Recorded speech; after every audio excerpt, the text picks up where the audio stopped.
In this section, we're going to look at IP subnetting. I'd like to teach you multiple methods for subnetting. Subnetting is one of those subjects that a lot of network engineers struggle with.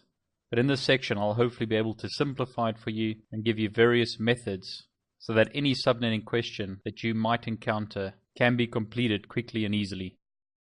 There are two main parts in this section.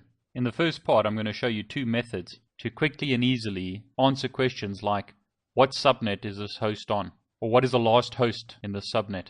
So I'm going to teach you the binary method, and then I'm going to teach you what I call the quick method. I suggest that you look at both and then choose one and get good at that specific method. I think binary is very important to understand, but as the quick method name indicates, it's very quick and easy to answer subnetting questions using the quick method. In the second part, I'd like to show you how to create multiple subnets when given a specific network or subnet. So you'll be able to answer questions like, subnet this network into at least 10 subnets, or subnet this network into subnets each having 10 hosts on them. So in part 1, you're going to be given an IP address, and then you're going to need to learn how to work out the subnet address, first host address, last host address, and the broadcast address. And we're going to use two methods, the binary method and the quick method. And as I mentioned, I suggest that you choose one of the two methods. Look at both, decide which one you prefer, and then learn and get good at that specific method. So here's a typical example. You've been given a host with an address of 192.168.10.18 with a /24 mask, and you'll need to be able to answer the following questions. What IP address would router 1 be configured with, this router being router 1, if it is to use the first IP address in the same subnet as PC1, which is the PC here? A second question could be, what broadcast address is used by PC1? Or thirdly, what IP address would router 1 be configured with if it is to use the last IP address in the same subnet as PC1? So the first question was, what IP address would the router use if it's configured with the first IP address? And the third one is, what IP address would it be configured with if it were configured with the last IP address in the subnet? And fourthly, a question could be, what subnet is PC1 part of? So you should, within 30 to 60 seconds, be able to answer those questions. And I'm going to show you how to do that now. So the first method is to use binary to work out the answers. I personally prefer binary because it's used all over the place in networking. And once you get your head around how binary works, it will save you a lot of time in the long run. Please refer to the binary section of this course if you're not sure about the basics of binary. We are going to assume knowledge of binary now. We're just going to use binary to work out the answers to those questions. In the binary method, you need to remember 4 rules. To work out the network or subnet address, you fill the host portion of the address with binary zeros. So you work out which part is network and which part is host, and you fill the host portion with binary zeros. To work out the broadcast address, you fill the host portion of the address with binary ones. To work out the first host in a subnet, you fill the host portion of the address with binary zeros except for the very last bit, which you set to a binary 1. And to work out the last host in the subnet, you fill the host portion of the address with binary 1s except for the last bit, which you set to binary 0. If you remember those 4 rules, you'll be able to work out the answer to any of those questions very quickly. So let's start with a basic example. We have a PC with an IP address of 192.168.1.18/24, or it could be written as 192.168.1.18 with a mask of 255.255.255.0. As you learnt in the IP addressing section, these two are equivalent subnet masks. It's very similar to saying tomato or tomato, or router or router. It means the same thing. It's just a different way of displaying the subnet mask. Now hopefully you remember that 24 means 24 bits in the subnet mask. In other words, we have 8 bits in the first octet, 8 bits in the second octet, and 8 bits in the third octet. That means the first 3 octets are network. So 192.168.1 is the network portion of the address, and this last octet is the host portion. And that's how I've written it here. The first 3 octets are displayed in black, representing the network portion, and the last octet is shown in red, which represents the host portion of the address. There's no point converting the network portion into binary, so I've just left it as it is. So the subnet is equal to 192.168.1 dot, and if you remember back to our rules, to get the subnet you fill the host portion of the address with binary zeros. So this is a single octet, so 8 binary zeros need to fill that host portion. If you convert 8 binary zeros back into decimal, you'll get the value 0. So the subnet is 192.168.1.0 for this specific IP address. To get the first host in the subnet, you fill the host portion of the address with binary zeros except for the last bit, which you make binary 1. So an octet once again is 8 bits. So there are 7 binary zeros followed by a single binary 1. Converting that back to decimal, you get 1. So the first host in this subnet is 192.168.1.1. To work out the last host, fill the host portion of the address with binary 1s except for the last bit you set to binary 0. So that's 7 binary 1s followed by a binary 0. If you convert that back to decimal, you'll get the value 254. So the very last host in this subnet is 192.168.1.254. To get the broadcast address, fill the host portion of the address with binary 1s. So a single octet full with binary 1s is equal to 255 in decimal. So there you have it. We can work out the subnet, the first host, the last host, and the broadcast address very quickly and easily using the binary method.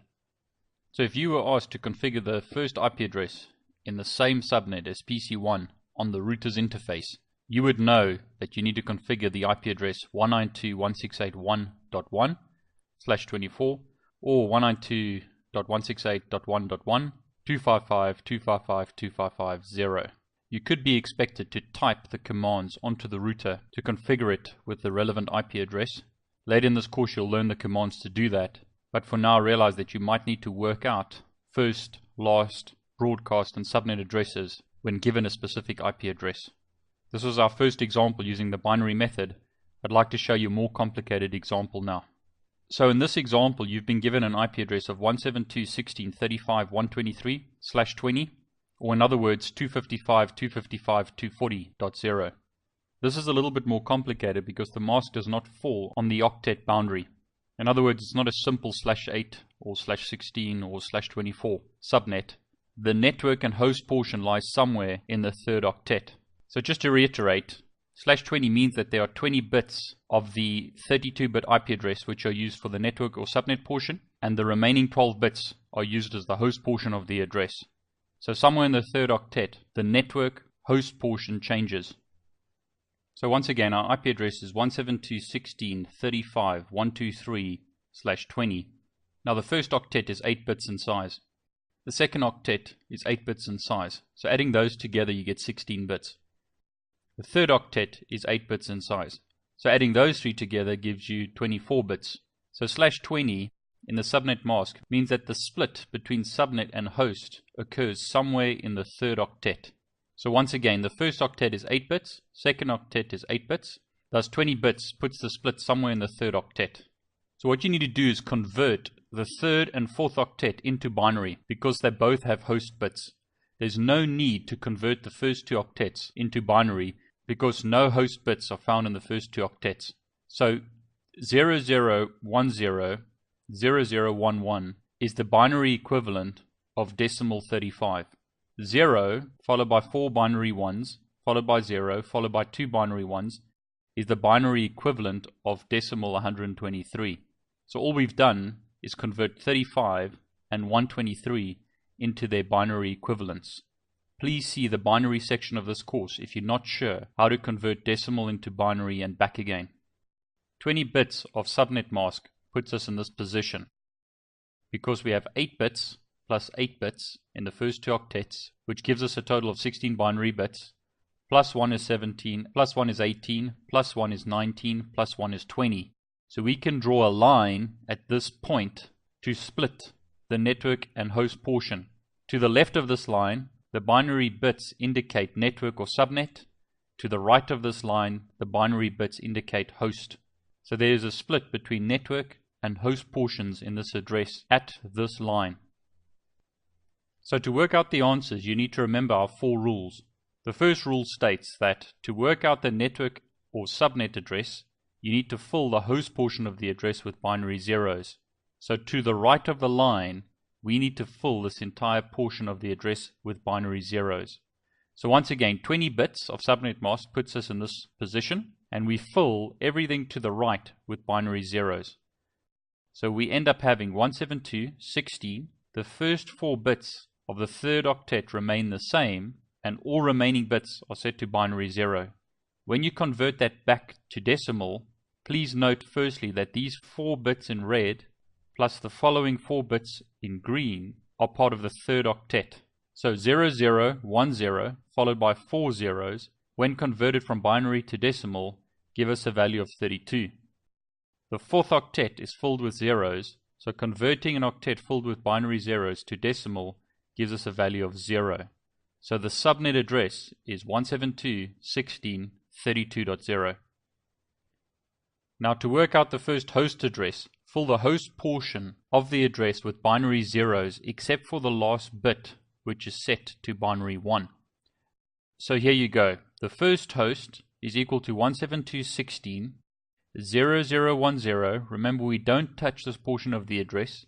We only change the host portion of the address. So we fill the host portion with binary zeros except for the last bit, which we set to binary 1. Once again, the third octet consists of 4 binary bits, which are part of the network or subnet, and 4 binary bits, which are part of the host portion. Those 4 red binary bits, together with those 4 green binary bits, give us a decimal value of 32. The last octet is 7 binary zeros, followed by a single binary 1, which is equal to decimal 1. So the first host address is 172.16.32.1. To work out the last host address, fill the host portion of the address with binary 1s, except for the last bit, which is set to a binary 0. So the last host is equal to 172.16.0010, followed by 4 binary 1s in the third octet, followed by 7 binary 1s in the fourth octet, and then lastly a binary 0. So the third octet consists of these 4 red bits and these 4 green bits. So if you convert 0010 followed by 4 ones into decimal, you'll get the decimal equivalent, which is 47. 7 binary 1s followed by a binary 0 gives you the equivalent decimal value of 254. So the last host in this subnet is 172.16.47.254. To work out the broadcast address, fill the host portion of the address with binary 1s. So the broadcast address is equal to 172.16.0010. Once again, the network and subnet portion are left as is, and then you fill the host portion with binary 1s. So the third octet is equal to 0010 and 4 binary 1s, which once again gives you the decimal equivalent of 47. 8 binary 1s in an octet gives you the decimal value 255. So the broadcast address would be 172.16.47.255. So in summary, an address of 172.16.35.123 with a subnet mask of /20 resides on subnet 172.16.32.0 and has a broadcast address of 172.16.47.255.